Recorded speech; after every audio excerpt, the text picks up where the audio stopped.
असा मोकळा. अरे बाबा, आनंदी वहिनीकडे मला मदत करायला आली आणि तू तिलाच बोलतोय.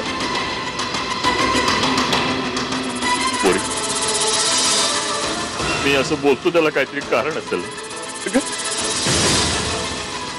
पोरीच्या बापाला वाटेल की आपल्या पोरीच्या आयुष्याचा खेळ खंडोबा व्हावा. मी माझ्या आनंदासाठीच सांगतेय.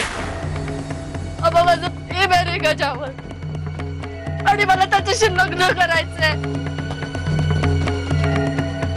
का असं वागतोय?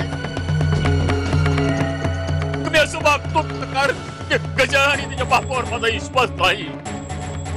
गजाशी लगीन झाला, तुझ्या आयुष्याचा खेळ खंडोबा झाला तर ते मला बघवणार नाही ग पोरी, मला बघवणार नाही. तुझा आमच्या लग्नाला विरोध आहे कारण तुझं त्या तात्यांची वैर आहे.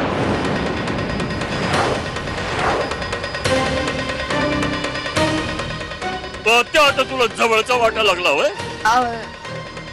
ऐका, माझं जुन्या गोष्टी उकरून काढायला नको.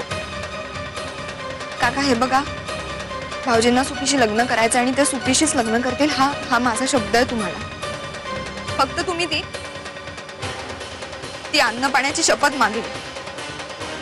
त्यामुळे आम्ही एकाही गोष्टीवर शांतपणे विचार करू शकलेलो नाही. दाबल्याशिवाय तोंड उघडत नाही म्हणून असं वागावं लागतं.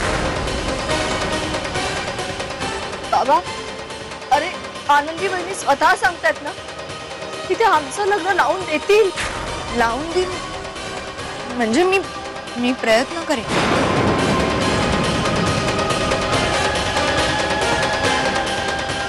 तुम्ही दोघे बी अजून लहान आहात. तात्या नावाच्या जनावराची तुमची नीट ओळख नाही. काका, तात्या जगाशी कसेही वागो पण ते स्वतःच्या मुलाचं भलंच बघतील याची खात्री आहे मला.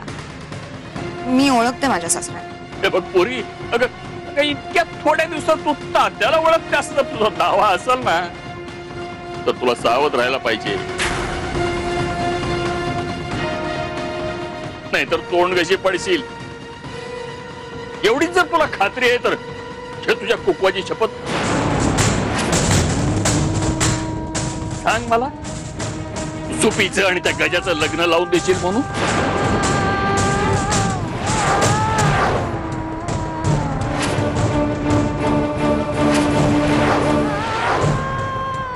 घे शपथ तुझ्या कुकवाची.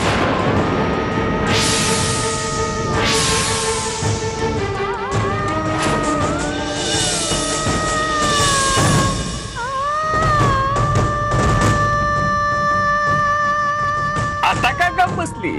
घे शपथ घे.